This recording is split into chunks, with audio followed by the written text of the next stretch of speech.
नमस्कार, breaking news देख रहे हैं आप और मैं हूं आपके साथ परवीन शेख। इस वक्त की बड़ी खबर यूपी से आ रही है।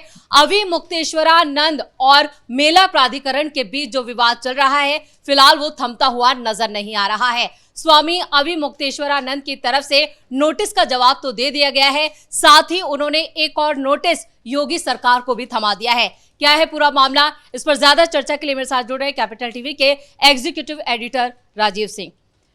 स्वामी अवि मुक्तेश्वरानंद क्या विवाद को थामना नहीं चाहते हैं या फिर इसको और ज्यादा सियासी रंग देना चाहते हैं, क्योंकि इसमें अखिलेश यादव की भी एंट्री हो गई है। देखिए, एंट्री हो नहीं गई है, एंट्री कराई गई है और ये साफ साफ मालूम हो रहा है कि कहीं ना कहीं स्वामी जी अब आर या पार के मूड में हैं। क्योंकि अभी एक दिन पहले जो वीडियो वायरल हो रहा था उसमें आपने साफ देखा कि वे कैसे मोबाइल पर स्पीकर ऑन करके अखिलेश यादव से बातचीत कर रहे हैं। जी। सवाल ये है कि जब संगम का मामला था, प्रयागराज का मामला था, साधु संत का मामला था, स्नान का मामला था, तो इसमें अखिलेश यादव कहाँ से आ गए? योगी आदित्यनाथ तो बीच में नहीं आ रहे हैं। शासन प्रशासन का ये काम है। और देखिए, इसमें तमाम तरह के जो विपक्षी जो गुटबाजी है ना, साफ साफ देखने को मिल रही है। जी।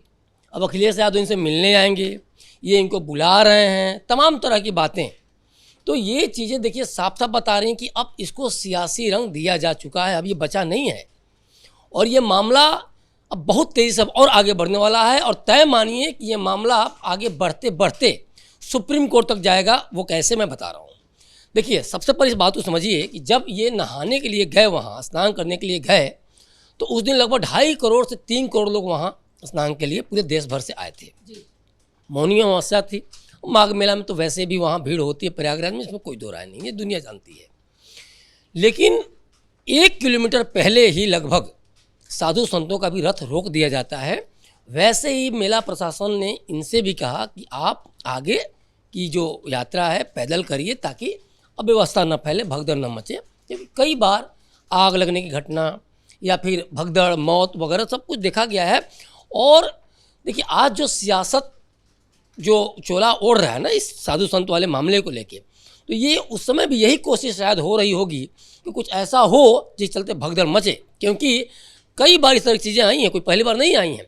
अब इस मामले में जब ये नहीं मानते हैं तो सन्यासी तक उनकी तरफ से, जैसे कुछ उनके बटुक हैं, शिष्यों को कहा जाता है, आप साफ साफ वीडियो वायरल होता ये देख रही हैं कि उसमें एक बहुत ही कम उम्र का बटुक पुलिस का कॉलर पकड़ के धक्का देते हुए पीछे धकेलता है, उसको बकल तक उतारते हुए दिख रहा है। हालांकि कैपिटल टीवी ऐसे वीडियोज की पुष्टि तो नहीं करता, लेकिन जो वीडियो वायरल हो रहे हैं उसके आधार पर अगर हम एनालिसिस करें तो साफ साफ वो वीडियो में यही दिख रहा है। सवाल ये है कि आखिर शिष्यों को इस तरह की परंपरा किसने सिखाई? साधु संत तो बहुत ही ज़्यादा शांत माने जाते हैं, शांतित माने जाते हैं, वैराग्य धारण कर चुके होते हैं और इनको इन भौतिकवादी चीज़ों से कोई मतलब नहीं होता है कि आप गाड़ी पर सवार होकर जाएंगे कि रथ पर सवार होकर जाएंगे। जब मर्यादा पुरुषोत्तम राम 14 साल तक पैदल चल सकते हैं, खाक छान सकते हैं, उनके तलवे छलनी हो गए, तो उन्हीं परंपरा से लेकर ये साधु संत तो कहीं ना कहीं आगे निर्वाह करते हैं अपने जीवन का। तो ये चीजें कहाँ से आ रही हैं? राजीव सर, आपने साधु संतों का जिक्र किया। अवि मुक्तेश्वरानंद के खिलाफ एक पूरा जो संत समाज है वो भी एकजुट नजर आ रहा है, वो उनके विरोध में खड़ा हो गया है। तो इससे उनकी कितनी दिक्कतें अब बढ़ने वाली हैं, चाहे वो इसे कितना भी सियासी रंग दें, क्योंकि समाजवादी पार्टी और अखिलेश यादव उनके समर्थन में है, लेकिन संत समाज उनके विरोध में खड़ा है। बहुत सही सवाल किया आपने। जितेंद्र सरस्वती ने साफ साफ ये आरोप लगाया है कि जब 2022 में ही सुप्रीम कोर्ट ने शंकराचार्य का पट्टाभिषेक पर रोक लगा दिया, तो आखिर ये किस हक से अपने नाम के आगे शंकराचार्य जोड़ते हैं? जी। एक बड़ी बात बता दूं, मेले में भी इनको जो भूमि आवंटित की गई है तो उसमें भी की गई थी, उसमें भी बद्रिकाश्रम नाम से आवंटन है, लेकिन ये वहाँ भी शंकराचार्य का बोर्ड लगाए हुए मिल रहे हैं। जहाँ इनका आश्रम है वहाँ भी शंकराचार्य का ये है। सवाल ये है कि जब सुप्रीम कोर्ट का आदेश है और इसी को लेके योगी सरकार द्वारा नोटिस भेजा गया है, योगी सरकार ऐसा नहीं कि साधु संतों पर कोई हमला कर रही है, वो लीगल तौर पर पूछ रही है कि भाई आप शंकराचार्य अपने नाम के आगे कैसे लगा रहे हैं, जबकि आपके गुरु महाराज खुद ही किसी को अपना कोई विरासत नहीं सौंपे, किसी को उत्तराधिकारी नहीं सौंपे। तो आपने कैसे वो कर दिया? तो लेटर 15 अक्टूबर 2022 का, फिर 2017 में होगा, 17 अक्टूबर को होगा, अब 15 को सब कुछ हो गया। तो ये तो साफ साफ समझ में आ रहा है। तो जितेंद्र सरस्वती का ये भी है, कई बार ये भी है, वो कहते हुए दिख रहे हैं कि इसमें ये कई बार इन पर लाठी चार्ज हुआ। और एक वीडियो जो वायरल हो रहा है अखिलेश यादव के शासन में इनके ऊपर लाठी चार्ज को, तो साफ साफ देखा जा सकता है। उसके अलावा देखिए कई सारे विवाद को लेकर आरोप इनके ऊपर हैं कि ये कांग्रेसी हैं, इनके गुरु घोर कांग्रेसी थे, चाहे राम जन्मभूमि को लेके या काशी कॉरिडोर को लेके तमाम जगहों पे काफ़ी मुखर रहे। खैर ये उनका मसला है, लेकिन ये सवाल इसलिए उठ रहे हैं कि आखिर एक संत पॉलिटिकल क्यों हो रहा है?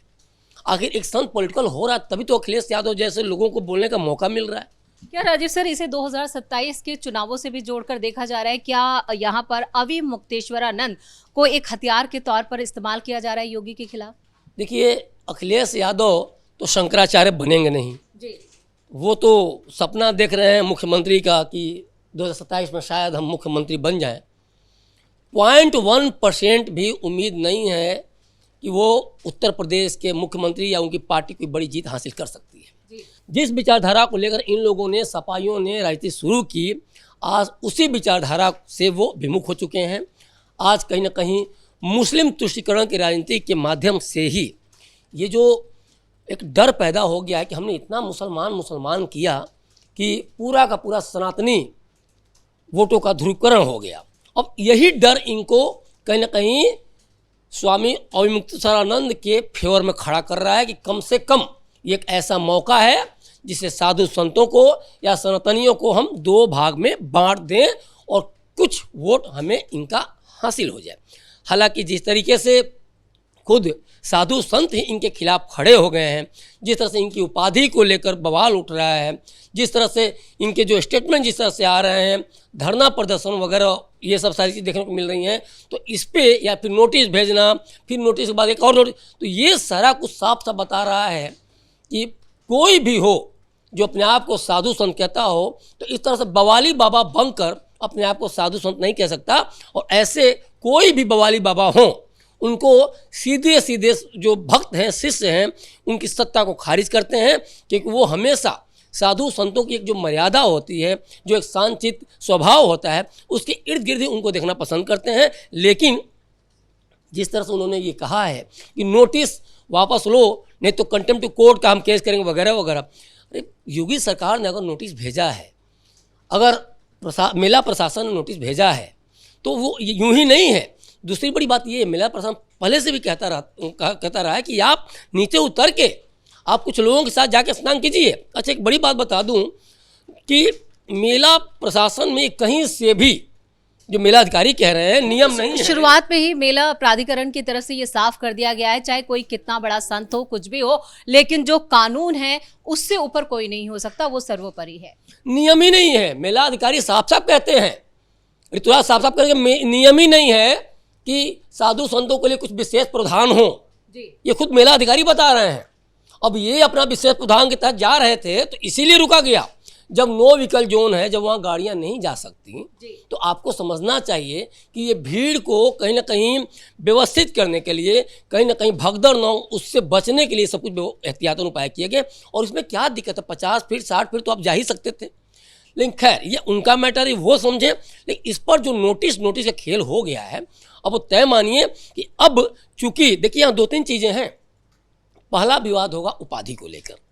अगर योगी सरकार ने नोटिस भेजा है तो पहला सवाल सुप्रीम कोर्ट में फिर से ये आएगा, जो 22 अक्टूबर के बाद जो रोक लगने की बात हो रही है 2022 के बाद, 15 अक्टूबर के बाद, तो उसमें कि भाई आपको रोका गया था कि नहीं रोका गया था। तो अब ये बोलेंगे ना कि नहीं रोका गया, तो फिर वो जवाब देना पड़ेगा। तो अब यहाँ ये फंसते हुए दिख रहे हैं। अगर शंकराचार्य की उपाधि से मनाही की गई थी, फिर आपने लगाया तो आप ये फंसेंगे। अगर मनाही नहीं की गई थी तो फिर योगी सरकार फंसेगी। लेकिन कहीं ना कहीं देखिए ये पूरा तय मानिए, योगी सरकार या मेला प्रशासन सब कुछ जो नियम कानूनों को देखते हुए ही नोटिस भेजा है। हाँ, या तो अब जो ये शंकराचार्य हैं और मुक्तेश्वरानंद, या तो उन्होंने नोटिस लेने का प्रेशर बनाया है, या फिर वो ये देखना चाह रहे हैं कहीं ऐसा नहीं कि ये मामला बढ़ते बढ़ते सुप्रीम कोर्ट में चले जाए, इसलिए ये नोटिस का प्रेशर इन्होंने बनाया है। लेकिन अब तय मानिए ये सारे उपाधि को लेके अब चूंकि मामला आगे बढ़ेगा तो मामला सुप्रीम कोर्ट में ही जाएगा, सुनवाई वहीं, विचाराधीन है मामला, तो वहाँ जाएगा तो उपाधि पे भी सवाल उठेंगे, वहाँ जाएगा तो ये अधिकार पे भी कि अगर मेला प्रशासन सब कुछ देख रहा है और 3 करोड़ भीड़ को लगभग व्यवस्थित कर रहा है, तो आप कौन होते हैं कि आप नहीं रथ पे ही जाएंगे? आपको मेला प्रशासन वहाँ आपकी शक्ति, किसी भी तरह की शक्ति हो, वहाँ गौर हो जाती है और आपको जवाब देना होगा। तो एक तो 2-3 जगह देखा जाए तो ये फंसते हुए नजर आ रहे हैं, लेकिन अब ये कोर्ट का फैसला है, मामला कोर्ट में जाता है तो देखिए क्या होता है। लेकिन अखिलेश यादव किसी भी तरीके से अब इस पूरे मामले को एक तरह से राजनीतिक तौर पे, एक तरह से सियासी गर्माहट में अपना हाथ सेकना चाहते हैं, ये भी तय है। राजीव सर, इस तमाम जानकारी के लिए बहुत बहुत धन्यवाद। तो स्वामी अविमुक्तेश्वरानंद जो हैं वो हठ धर्मी पर उतर आए, उन्होंने इस पूरे मामले को अपने सम्मान से जोड़ लिया है और वो कह रहे हैं कि जब तक मेला प्राधिकरण और योगी प्रशासन उनसे माफी नहीं मांगता तब तक वो स्नान के लिए भी नहीं जाएंगे। और इस बीच मामला सुप्रीम कोर्ट तक पहुंचता हुआ नजर आ रहा है और संत समाज ने भी स्वामी अविमुक्तेश्वरानंद के खिलाफ मोर्चा खोल दिया है। लेकिन अखिलेश यादव और कांग्रेस पार्टी की तरफ से उनका समर्थन करना इस मामले को और ज्यादा सियासी रंग या कहें कि तूल देता हुआ नजर आ रहा है। बड़ी खबर में मेरे साथ इतना ही। कैमरामैन कुणाल के साथ मैं परवीन शेख, कैपिटल टीवी।